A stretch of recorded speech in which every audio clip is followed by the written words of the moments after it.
Hello everyone, একটা hair style নিয়ে এসেছি খুব সুন্দর। দেখুন, চুলটাকে আমি এক সাইডে গাডার আটকেছি ভালো করে শক্ত করে, এক সাইডেই একবারে বাঁধতে হবে।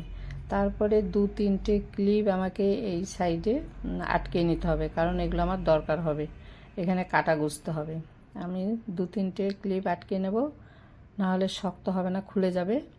দেখুন, তিনটে ক্লিপ আমি পরপর এখানে আটকে নিলাম। এবার আমি গোড়াতে একটা ক্লেচার আটকিয়ে দিচ্ছি, একটু বড় ধরনের। এবার চুলটাকে ভাগ করে নিয়ে, চুলটাকে আধা আধি ভাগ করে নিয়ে চিরুনি দিয়ে একটু সমান করে নিতে হবে। তারপরে একটা হাফেরও বেশি দূরত্বে একটা গার্ডার আটকাতে হবে। সুন্দর করে একটা গার্ডার আটকিয়ে নিলাম। গার্ডার আটকে নিয়ে তো গার্ডার আটকানো হয়ে গেল। এবার আবার একটু চিরুনি দিয়ে, ফেটে গেছে চুলগুলো, চুলটাকে মুড়িয়ে তারপরে সুন্দর করে দেখুন এক সাইডে করে ভেতরে দিয়ে, চুলটাকে ভেতরে দিয়ে দিলাম। তারপরে সুন্দর করে এক সাইডে করে গুটিয়ে নিয়ে, এখানে চুলগুলো না একটু করার সময় ফেটে যায়, আবার একটু চিরুনি দিয়ে একটু প্লেন করে নিচ্ছি। প্লেন করে নিয়ে আবার চুলটাকে দেখুন ভালো করে মুড়িয়ে ভেতর দিকে ঢুকিয়ে দিয়ে তারপর আমাকে এবার এখানে কাটা গুঁজতে হবে। এখানে কাটা ভালো করে শক্ত করে গুঁজে নিতে হবে।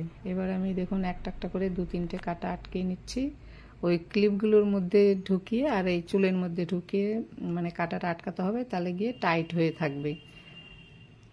এই দেখুন, আমি দু তিনটে ক্লিপ এখানে কাটা আটকে নেব, না হলে লুজ হয়ে যাবে, পরে লুজ হলে যখন তখন খুলে যেতে পারে। আরেকটা, এইবার দেখুন কত সুন্দর টাইট হয়ে গেল।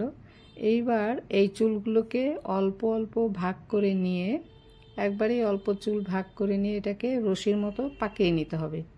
দেখুন, ঘুরিয়ে ঘুরিয়ে সুন্দর করে পাকিয়ে পাকিয়ে এর উপর দিয়ে, খোপার উপর দিয়ে একটা একটা করে আমাকে লাইন করে, দেখুন এখানে আমি একটা করে কাটা আটকে দেব। খোপাটা কমপ্লিট হলে দেখবেন কত সুন্দর লাগে দেখতে। এই সবটা চুল অল্প অল্প করে নিয়ে রশির মতন পাকিয়ে পাকিয়ে, দেখুন কত সুন্দর করে পাকিয়ে পাকিয়ে একটা একটা করে, মানে দূরত্ব মেনটেন করে এটাকে এই পাশে কাটা দিয়ে আটকে দিচ্ছি। সুন্দর টাইট হয়ে থাকবে। বিয়ে বাড়ি, পুজোতে, কোনো অকেশনে এরকম খোপা বেঁধে গেলে সবাই তাকিয়ে থাকবে আর জিজ্ঞেস করবে কোথায় বেঁধেছো, কোথায় বেঁধেছো, কোন পার্লারে বেঁধেছো।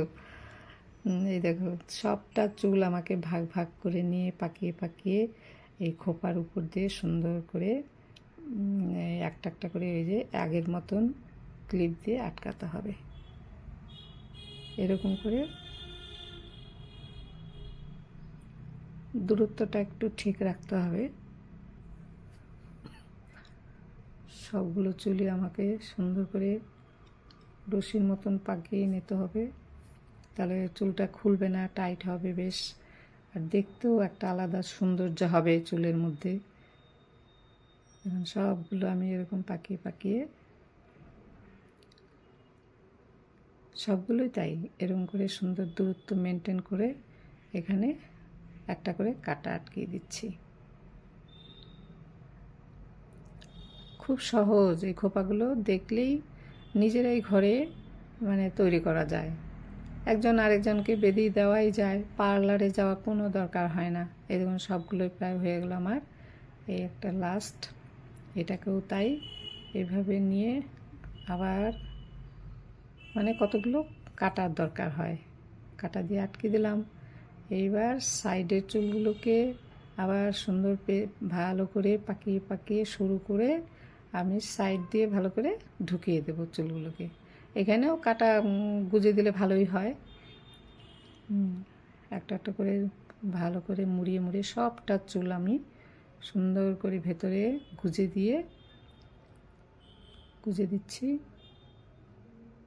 গুঁজে দিয়ে এখানে কাটাও আটকানো যায়, আমি কাটা আর দিইনি, কাটা খুলে যাচ্ছে, আবার কাটা দিতে হবে। এখানে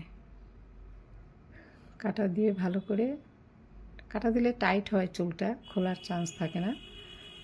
সুন্দর হয়ে গেল। এবার একটা যে কোনো ফুল বা সুন্দর ক্লিপ টাইপের লাগিয়ে দিলেই হয়ে গেল। কত সুন্দর দেখুন। আর আস্তে আস্তে লাইনগুলো একটু ঠিক করে দিতে হবে যাতে এর দূরত্বটা সমান থাকে। এই পাশে একটা সুন্দর ক্লিপ আটকে দিয়েছি, দেখুন কত সুন্দর লাগছে দেখতে। এটা সবাই জিজ্ঞেস করবে কোন পার্লারে বেঁধেছো চুল, সবাই জিজ্ঞেস করবে। নিজে নিজে বাঁধা যাবে না, এটা একজন আরেকজনকে বেঁধে দিতে হবে। এই খোপাগুলো খুবই ভালো লাগে বড় বড় অনুষ্ঠানে। এইসব খোপা বেঁধে গেলে সবাই তাকিয়ে থাকবে আর জিজ্ঞেস করবে কোথায় বেঁধেছো। ভালো লাগলে লাইক, শেয়ার, কমেন্ট করবেন। এখানে রাখছি।